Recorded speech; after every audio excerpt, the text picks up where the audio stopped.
Thank you very much. Please, let's take our seats.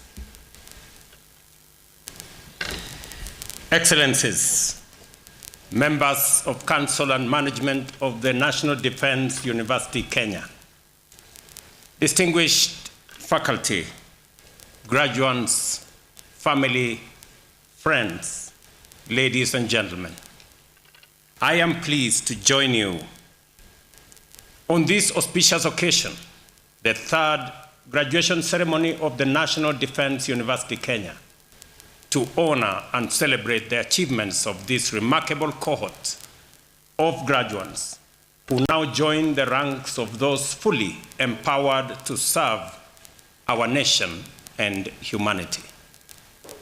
We are also gathered to reaffirm the ideals that define this university: excellence in education, service to the nation, and innovation through rigorous research in the pursuit of peace and security.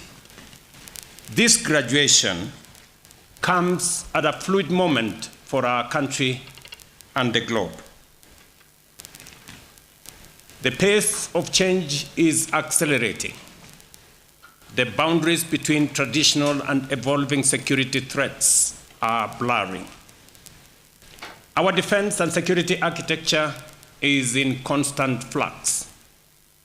Rapid technological advancement, especially in artificial intelligence, are proving both a boon and a threat. These trends compel us to adopt agile, innovative, and adaptable strategic approaches across every sphere of national and international life, including our security architecture, our education policies, and the broader landscape of economic development. In these areas, flexibility, foresight, and disciplined creativity have become indispensable for national advancement. I am therefore proud that the National Defense University, Kenya, has distinguished itself as a dependable institution capable of undertaking sensitive research with far-reaching implications for our security and for our development.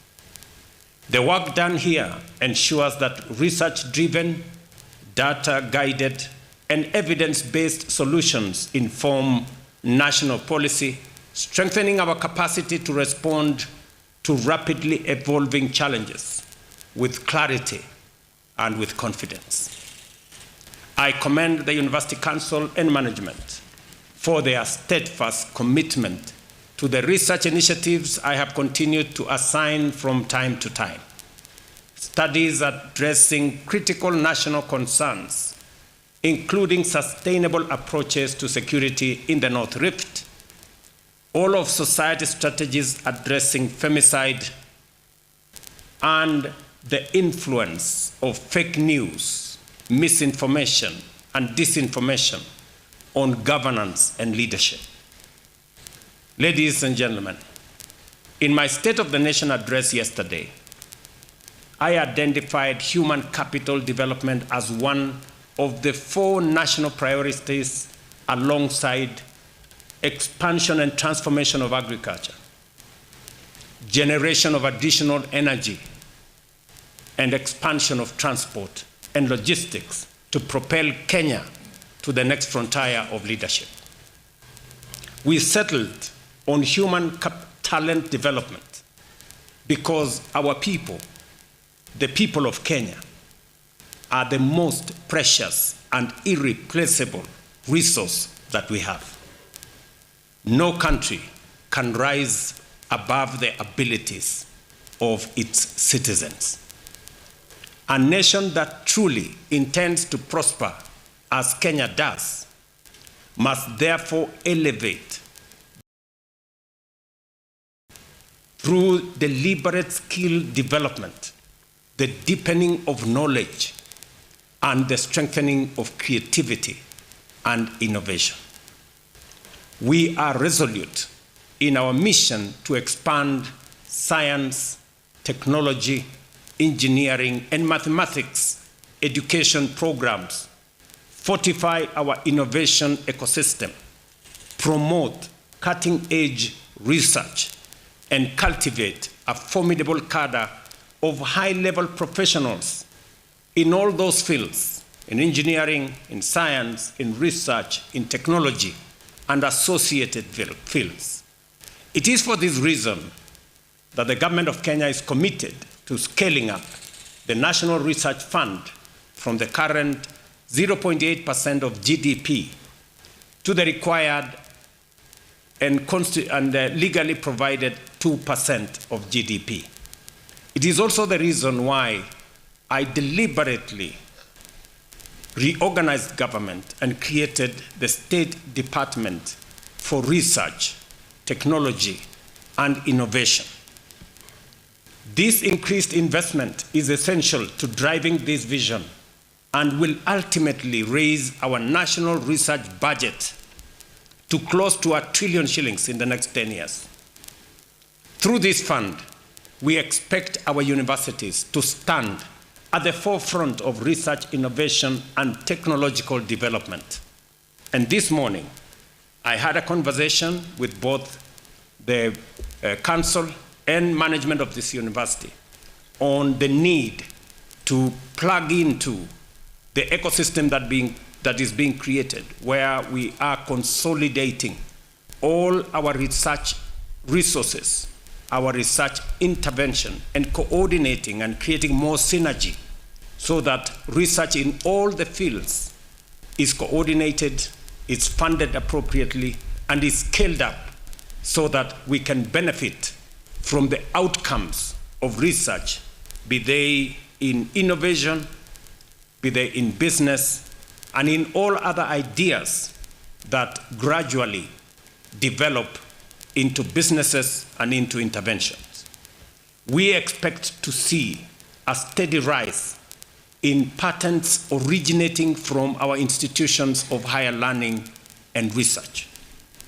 We also expect deeper collaboration between universities and industry, partnerships that design practical solutions to real-world challenges, as it happens in leading innovation ecosystems around the world, from Silicon Valley University industry clusters to the research corridors of South Korea, Israel, and Germany. And today, I was also having a conversation with the leadership of this university that slowly we want to get graduates that are job ready, that are industry ready, and there need to be more practical skills.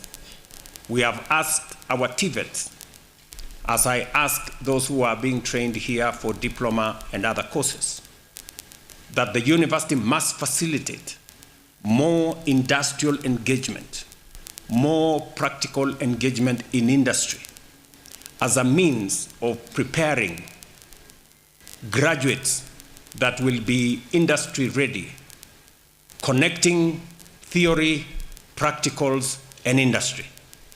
The National Defense University, Kenya, will play a critical frontline role in advancing this agenda. The curriculum of every program offered must be aligned with our national priorities today and for the future. I therefore commend the university for developing capstone programs on national security and ethics designed to foster a collective understanding of our evolving security environment and to ensure coherence in policy formulation and implementation across government. I take note, of course, of the different courses and the different engagements facilitated by this university and training of principal secretaries, cabinet secretaries, and other senior members of government to understand and to be part of our security architecture policy making that will facilitate not just the security of our country, but the progress of our nation. To the graduating class of 2025, You step into a world that is dynamic, interconnected, and full of opportunity. You have acquired critical skills that must now be applied in defending and advancing our nation. I urge you to use these skills, particularly in strategic and critical thinking, to confront and resolve the complex challenges that lie ahead of you. I urge you, just as I urge all Kenyans, to dream boldly and aspire greatly. Do not be content with the ordinary or the average. You are the visionaries of this generation, entrusted with the duty of actualizing Kenya's immense potential for greatness. Do not settle for less. I reaffirm the government's steadfast commitment to supporting the National Defense University Kenya in fulfilling its mandate. We shall continue to invest in research, in infrastructure, and training to ensure that this university remains a world-class institution of learning. And let me say this, that as we focus our attention on lifting Kenya from where we are today, and I am persuaded beyond any reasonable doubt that the potential we have in this nation hasn't been scratched. We haven't started. This country stands for much more greater than where we are today. And the priority areas that we are focusing on as a nation in making sure that we lay the firm foundation for our development of human capital. Because I have said, and I believe it very strongly, that the biggest, the greatest, the most important asset that we have as a nation is our human capital.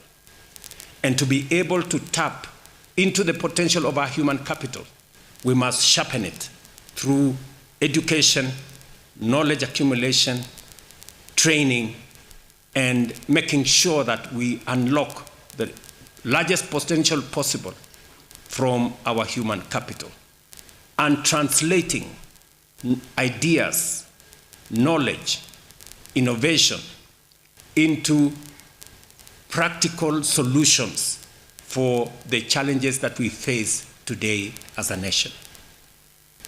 I am very happy to note that in our midst, we have engineers, we have people who are training in the space of science, technology, engineering, and mathematics. Because as we move our country forward with the determination that I see, like for example, next week on Friday, I will be in this county to begin the first 170 kilometers of dualing of the road from Rironi all the way to Mount Summit. That comes with requirements of human capital.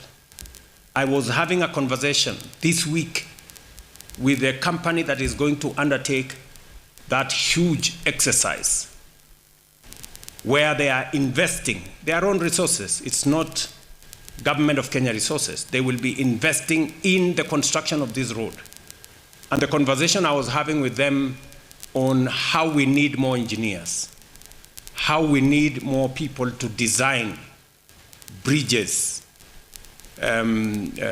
viaducts, and all the other road infrastructure, how we are going to use the capacities they have to transfer technology and transfer knowledge to more engineers in Kenya, to more people like the one I see graduating here today, so that they can not only appropriate what we need to do as a nation, but we can create a pool of highly qualified professionals to drive the development of our country.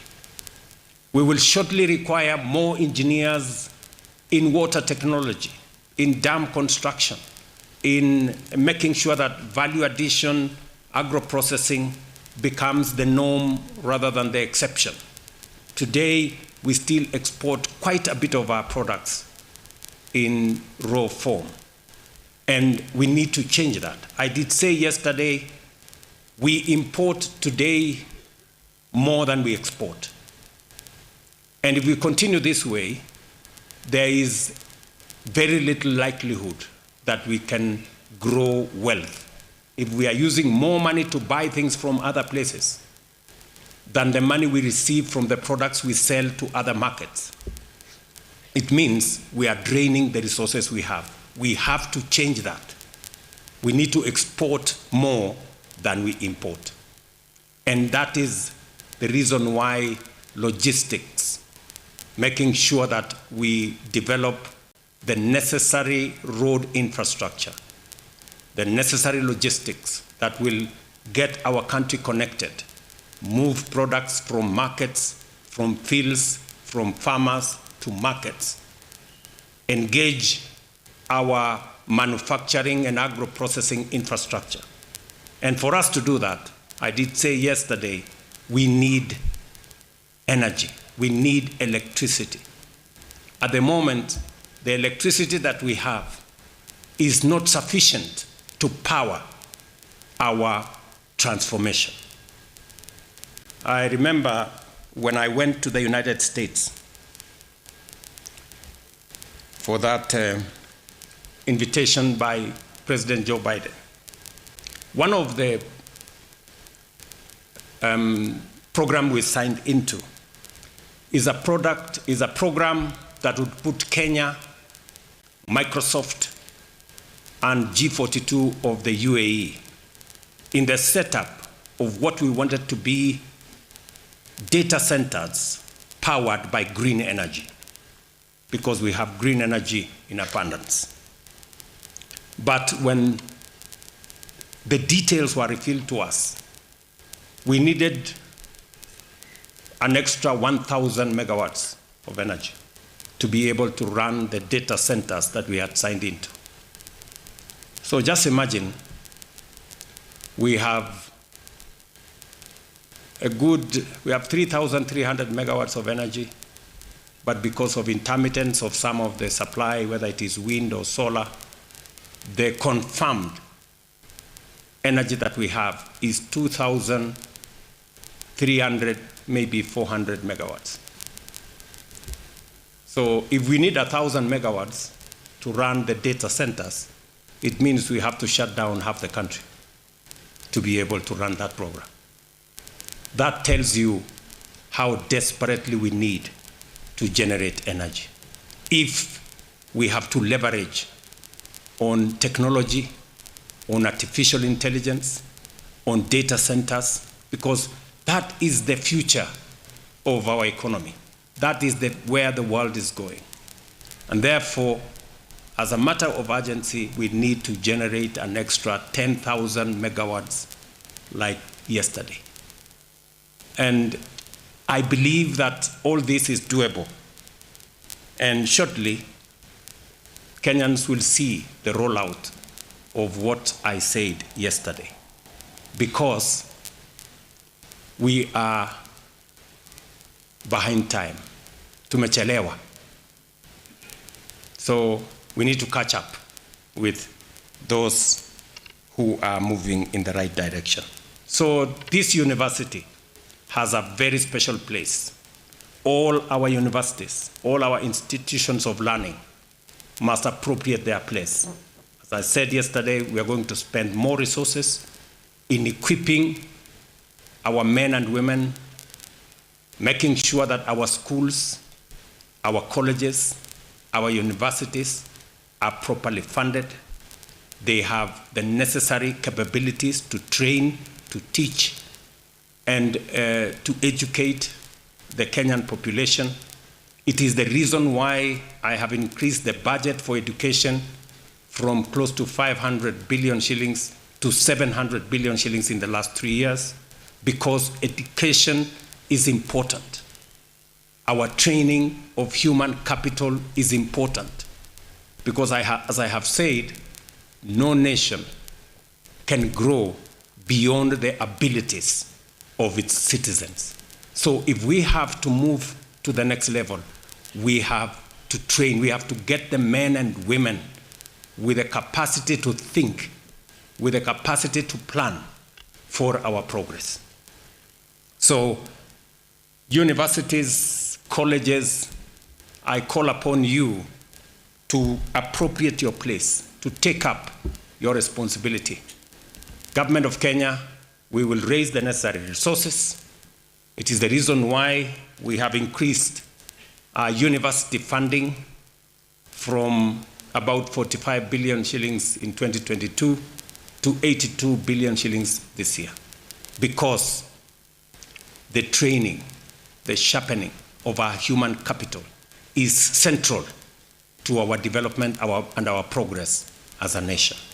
And therefore, those of you who are graduating here today, I have told you that you occupy a very special place in shaping the future of our country. And each and every one of us must know that you have a contribution to make. Each and every one of us, from wherever you are, whatever the job you have, whatever your station in life, you have a duty, a responsibility to Kenya to make your contribution to the progress of our nation. It is not going to be a one-man adventure. It's not going to be a section or a sector. It's going to take all of us to pull together and move Kenya to the next level. I am very confident that we can do this in our lifetime. When we are here, we can do it. We can see a different Kenya when we are here. So, congratulations to the graduating class. You have our blessings, you have our prayers, you have our support as you step into your areas of responsibilities, as you step into your areas of expertise. Please do the very best. Work for whoever you work as though you are working for God. Do the best. Put your best, very best foot forward in everything that we do, and I believe that together we are going to succeed. Congratulations again. My very best wishes. Thank you for your attention. Asante sana.